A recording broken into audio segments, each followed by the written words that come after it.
Imagine standing in an arena, right? You're surrounded by the greatest warriors of your generation, and you suddenly realize that the sacred, centuries-old war you've been fighting is it's built on a massive lie. Oh, man.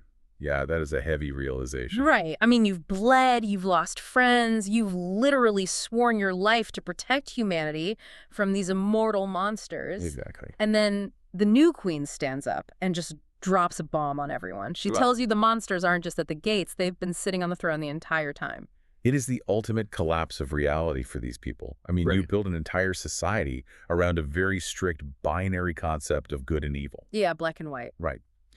So the bonded warriors of Nocturna, they truly believe they are the shield holding back the dark blood magic of the siphons from Astriona.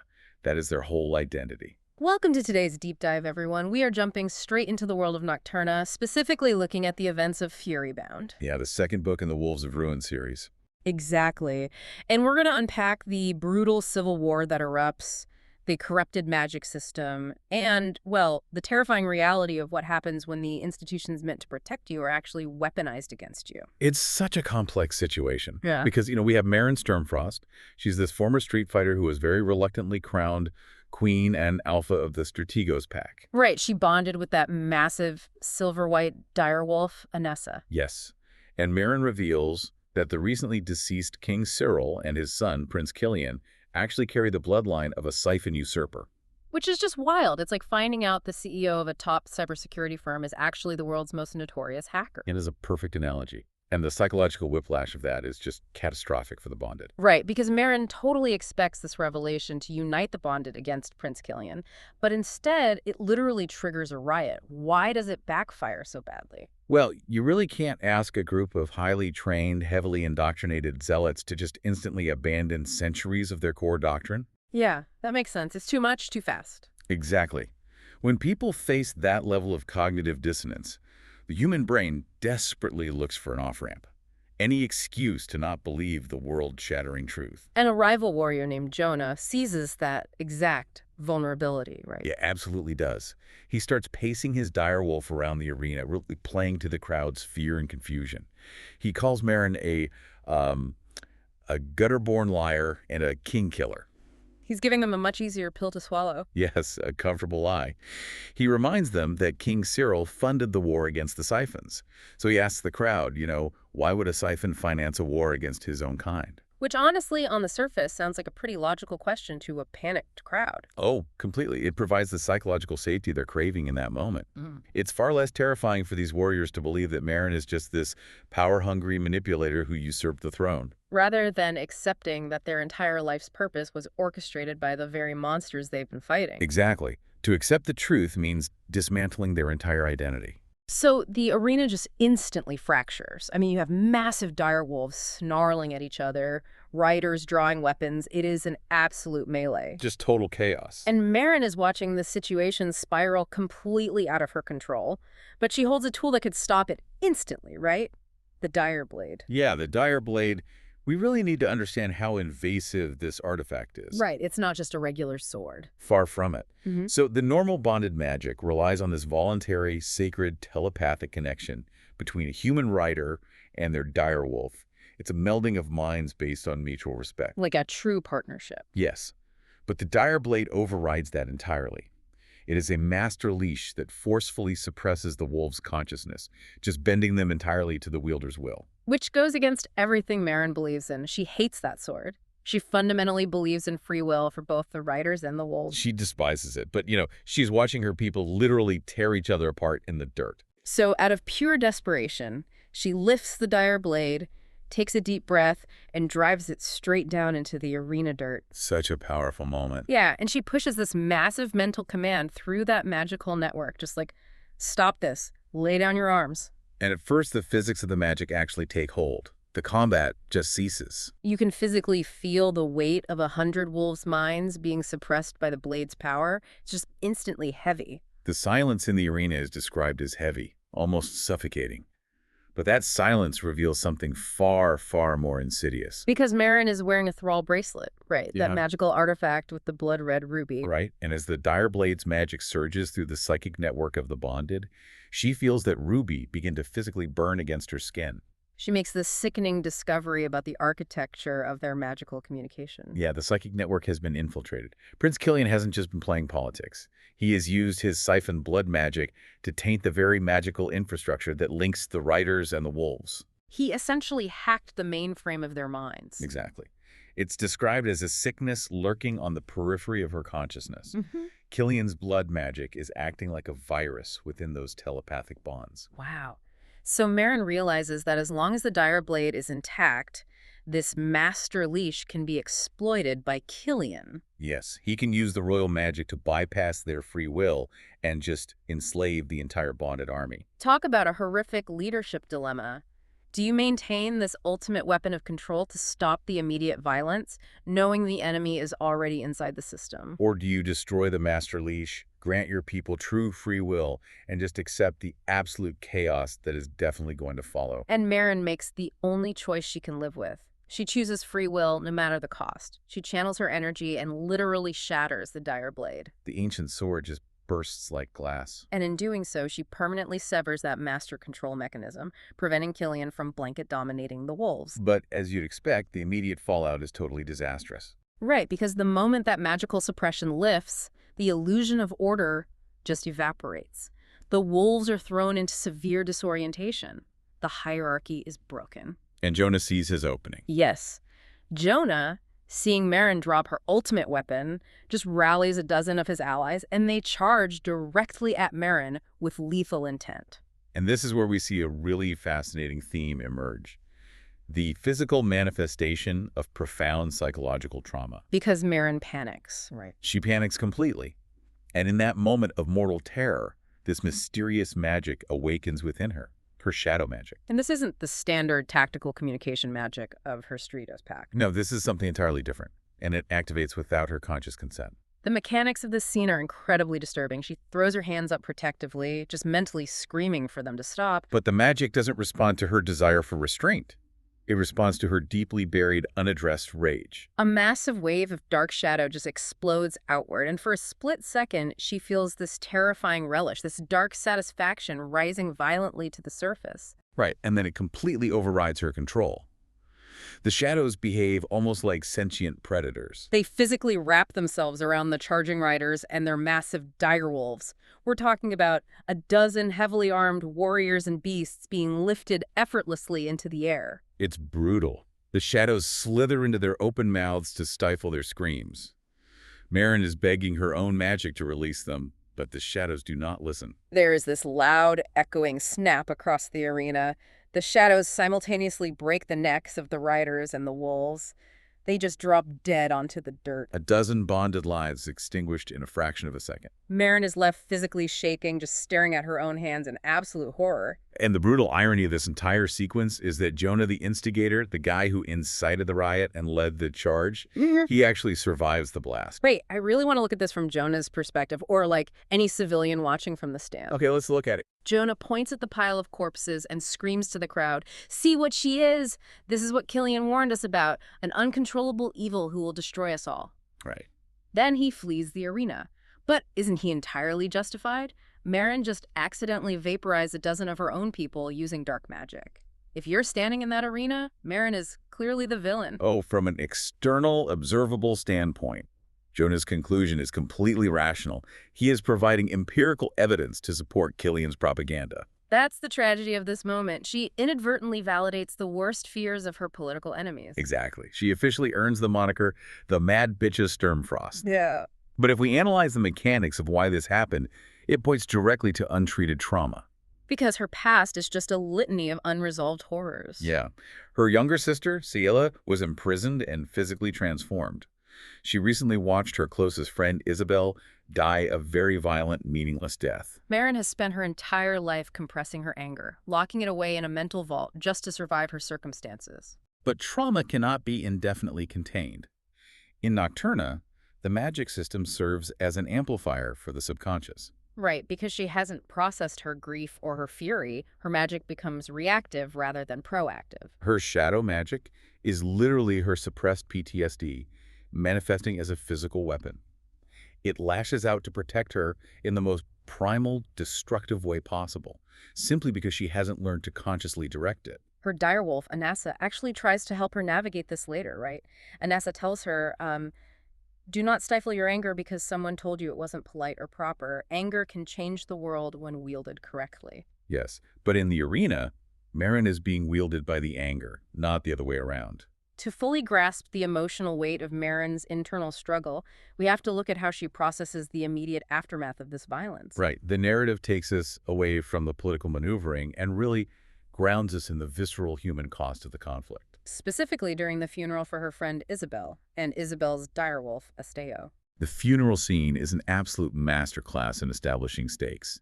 They build this massive pyre for the fallen. Yeah, as the flames catch and climb high into the freezing air, Anassa steps up behind Marin.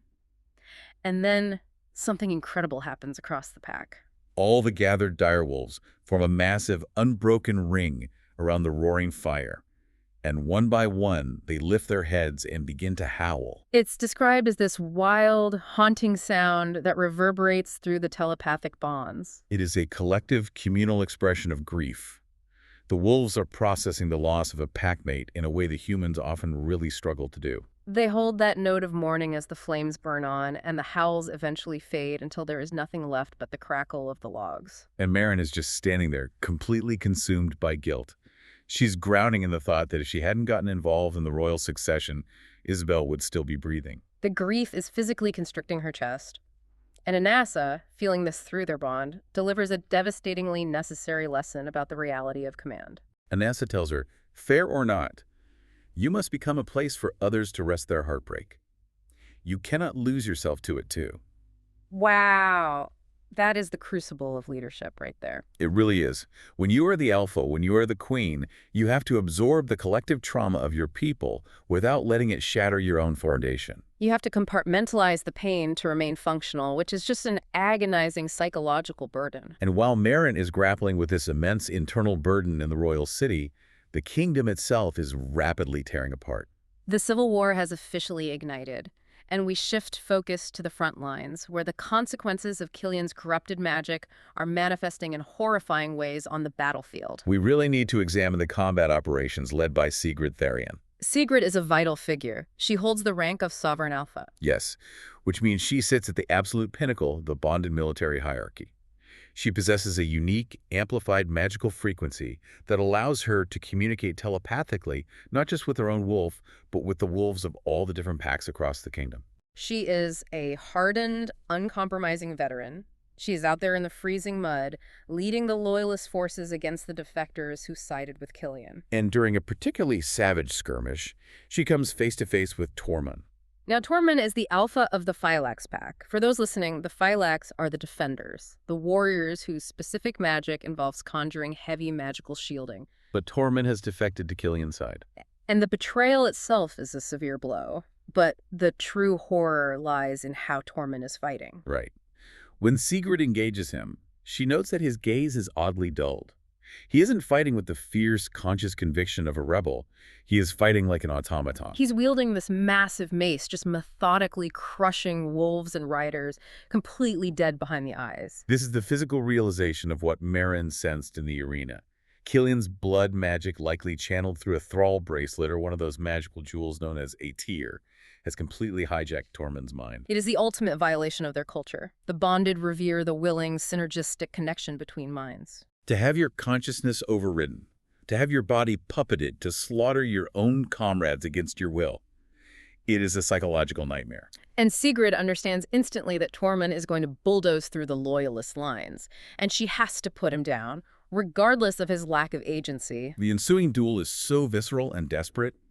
Sigrid is taking heavy damage. At one point in the chaotic melee, she is impaled by a lance. And to keep fighting, she physically rips the shattered wood out of her own side. Her direwolf, Genikos, is howling in shared agony through their bond, desperately trying to channel his own magic to clot her wounds while they continue to strike. It's so intense. She manages to land a devastating blow, cutting deep into Tormund's thigh. She sees her opening to end the engagement. She gathers her magic to deliver a fatal strike. Now remember, Sigrid relies on impelling magic. This is the ability to project massive blasts of pure kinetic force. It's like solidifying the air into a battering ram. So she channels this impelling force, pushing it outward toward Tormund to crush him. But the structural corruption of the psychic network turns her own power against her. Yes, the magic rebounds. Because Killian has tainted the underlying frequencies of the pack magic, the spell doesn't deploy outward. It violently ricochets back along the corrupted bond. Sigrid is hit squarely by her own kinetic blast with the force of a hurricane. It sends her and her massive wolf reeling backward into the mud, completely disoriented and defenseless. And in that moment of vulnerability, the fatal betrayal occurs. Sigrid's attention is entirely focused on the magically controlled alpha in front of her. She never sees the threat coming from her flank. It's Jonah. Yes, the man who incited the riot in the arena. Jonah sweeps into her blind spot, and the physical mechanics of this assassination add a really sickening layer of tragedy. Jonah doesn't just stab her randomly. He utilizes a highly specific, complex sword technique to bypass her armor. A technique that Sigrid's own son, Stark, taught Jonah back when they were brothers in arms. Jonah slots the blade perfectly beneath the interlocking plates of Sigrid's armor, driving the steel deep into her vital organs. The Sovereign Alpha is brought down not by the enemy's grand strategy, but by a former subordinate weaponizing her own son's lessons against her. It is a devastating tactical and emotional loss. As Sigrid lies dying in the bloody mud, the sounds of the battle begin to fade from her consciousness. And her final thoughts offer a profound, heartbreaking window into the psychology of a military leader facing the end. You would expect the Sovereign Alpha to be strategizing until her last breath, agonizing over troop movements or the fate of the kingdom. But she isn't.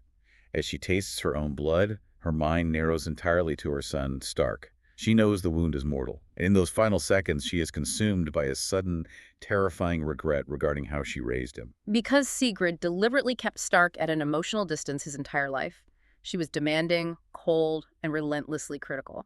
But she genuinely believed she was protecting him. She looked at the brutal, unforgiving world of Nocturna, and she reasoned that maternal warmth would only make him soft. She thought that by acting as a drill sergeant rather than a mother, she was forging him into a weapon hard enough to survive. It is a tragic exploration of intergenerational trauma. We see this dynamic constantly. Leaders or parents who alienate the people they love under the misguided belief that emotional isolation builds resilience. Sigrid sacrificed her relationship with her son on the altar of preparation. Right, and as she bleeds out in the mud, she questions the validity of that sacrifice. She dies alone, desperately hoping that the armor of coldness she forced him to wear will be enough to keep him alive in the war to come. The shockwave of her death rips through the telepathic bonds of the entire army. The central command structure is decimated. The loyalists are routed. It is a catastrophic defeat that forces Meryn to fundamentally reevaluate her approach to this war. With the Sovereign Alpha gone, the established hierarchy is ashes, and Meryn has to figure out exactly what she is capable of. Which brings us to a pivotal shift in Meryn's understanding of her own identity.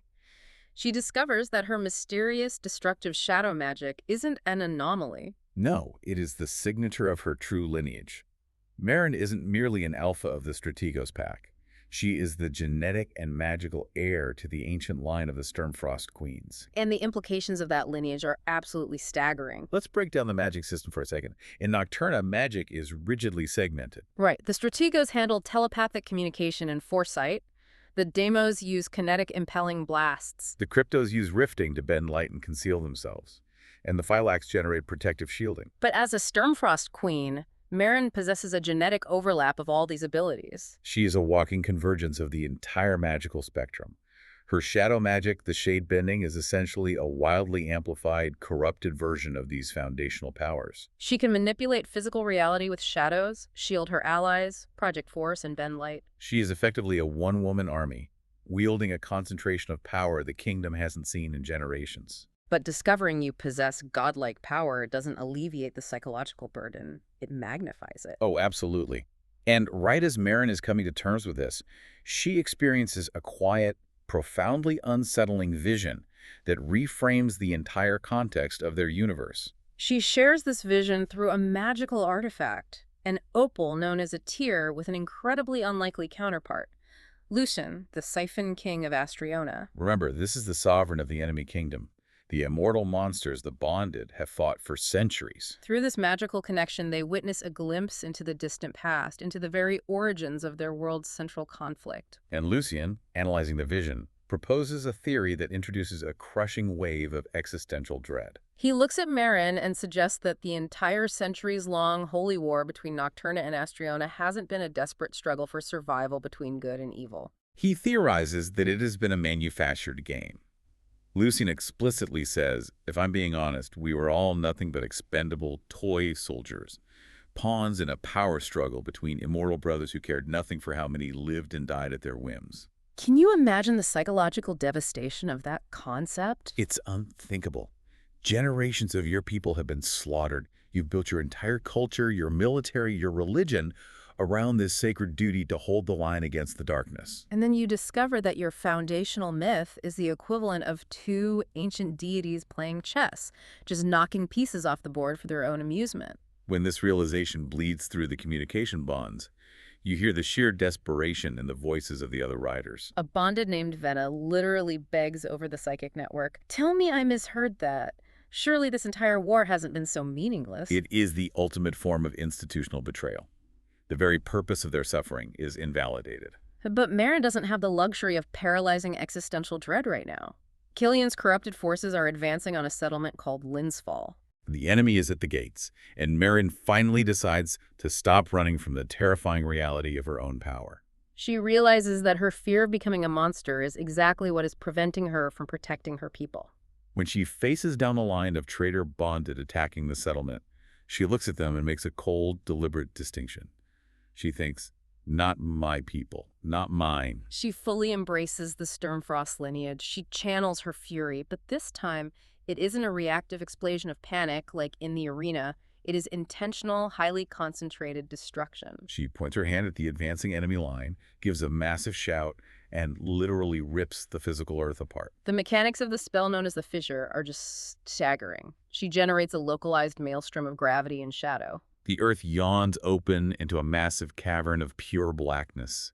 The physics of the magic drag everything nearby into the void. Massive dire wolves, armored riders, ancient trees, they're all violently dashed against the ground and swallowed by the fissure. It is an apocalyptic display of force. She completely annihilates the enemy advance. But brute magical artillery isn't going to win a civil war, especially when the enemy is using mind control to hold your own allies hostage. Right. Marin and Stark, the Alpha the Demos pack, who survived his mother's death, realize they have to cut the head off the snake. They recognize that engaging in massive field battles will only result in slaughtering the brainwashed Phylax defenders who are being controlled by Killian. They need to infiltrate Killian's heavily fortified war camp directly.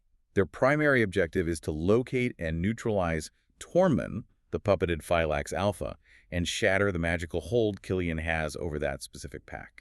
To accomplish this, they engineer an incredibly sophisticated psychological operation, a Trojan horse maneuver that relies on weaponizing the exact propaganda Killian has been feeding his troops. This is a brilliant tactical pivot. Killian's entire campaign rests on painting Marin as the mad bitch of Sturmfrost, a volatile, bloodthirsty tyrant who executes her own people and cannot be controlled. So Marin decides that if they want a monster, she will give them a monster. The visual setup of their infiltration is cinematic. Marin rides right up to the perimeter of the enemy camp on her gleaming silver-white wolf, Anessa. She is wearing the royal crown, projecting absolute terrifying authority, and trailing behind her, seemingly her prisoners, are Stark and his massive pitch-black direwolf, Kratos. Marin utilizes her sheet bending not for destruction, but for theatrical illusion. She weaves these thick, pulsing tendrils of dark shadow magic, wrapping them tightly around Stark and Kratos. The deep, unnatural black of the magical shadows contrasting against the physical black fur of the direwolf creates a highly disturbing, ominous aesthetic. It's entirely a ruse. The shadows look heavy and restrictive, but they are completely insubstantial. Stark is actually making jokes under his breath about the theatricality of it. But to the terrified guards at Killian's perimeter, the illusion is flawless. It visually confirms every single horror story they've been told. They see the Mad Queen dragging a defeated, enslaved Alpha into their camp. The human soldiers are so paralyzed by their own conditioned fear that they literally back away from the gates. They don't demand identification. They don't challenge her. They just give her a wide berth to march her vicious cargo right into the heart of the compound. Marin rides past the Phylax direwolves, wolves that Anasa has fought alongside for decades. Marin notices that the Phylax riders won't even make eye contact with her. She wonders if they are looking away out of deep shame out of terror of her shadow magic, or because Killian's mind control is suppressing their reactions. But ultimately, the why doesn't matter in that moment. The camouflage of pure terror works flawlessly. It is the synthesis of her entire character arc. She integrates the tactical genius of the Strategos pack with the overwhelming power of the Sturmfrost bloodline. She stops fighting the narrative and instead uses the enemy's own fear as a cloak, walking straight into a corrupted fortress to dismantle it from the inside out. They successfully infiltrate the command structure, which puts them in position to neutralize Tormund, sever the mind control over the Phylax pack, and fundamentally shift the balance of power in the Civil War. It's a masterstroke of psychological warfare. And it beautifully ties together the core themes we've been exploring. We see the heavy, isolating burden of command, the insidious nature of corrupted institutions, and the dangerous allure of ruling through fear, whether that fear is manufactured by a siphon prince or strategically deployed by a Sturmfrost queen. It leaves us with a profound question about the systems we trust. Think back to that opening moment in the arena. Marin held the ancient dire blade. It was the master leech. It guaranteed order, it guaranteed an immediate end to the violence, but it required the absolute submission of her people to a system that she knew was subtly infected from the top down. She made the agonizing choice to shatter the blade. She broke the mechanism of control to grant free will, even though she knew with absolute certainty that it would cause immediate bloody chaos and cost lives. She tore down the compromised structure rather than try to manage the corruption. It's such a powerful message. So we leave you with this final thought to mull over. If you discovered that the foundational systems in your own life, the institutions you rely on for safety, the structures you trust implicitly, were quietly corrupted from the inside out, what would you do? Would you try to carefully, quietly reform them from within to maintain the illusion of safety? Or would you have the courage to break the master leash, knowing you might be the one blamed for the chaos that inevitably follows?